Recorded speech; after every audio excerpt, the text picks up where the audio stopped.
Tsahin nyo yan, ha? Tsahin nyo, ha? Tsang. Nagpipinta, sino ba ang gumagawa nito mga gamit namin magpapagtaba? Di ba kayo inuutos na namin? Hindi naman po kami may gawanin eh. Sino ngayon ang gumagawa? Sino ang dapat kong pagbibintangan? Di ba kayo inuutosan ko para maggawa yan? Pagtasya yan? Oo, ayan sabi ko, laban mo yan! Laban mo! Laban mo! Ayan! Ayan! Ayan! Ito! Ayusin mo yan ang paggawa! Kasi! Tita, tama na po yan. Ano naman na? Ba't ba nakitang galit mo sa amin? Matilde, ano ba to? Paano? Itong pantalon ko!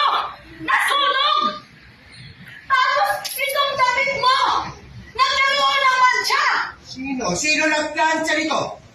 Nagkaroon ng mancha siya ang naggawa! At itong aking pantalon, siya ang nagsunog ng aking pantalon! Ikaw may gawa nito? Hindi po. Ha? Hindi po. Hindi ko po yung ginawa. Ikaw? Ikaw ba? Ikaw ba? Sino? Ikaw! Ibig sabihin, asawa ko may gawa nito? Ha? Matilde. Siya talaga gumawa niya. Inutusan ko siya! Magdaba! Yan! Sige. Pagdating ng mami at daddy mo, magpabili ka ng bago, ha? Ngayon, ayaw mo na kumigil kung makikita ko. Ilisin yung mga mata niyo. Hoy, dito na pala kayo. Kain tayo, ha?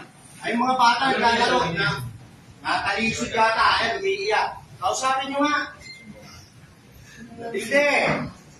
Ano pa kayo? Ba't nag-iiyakan kayo?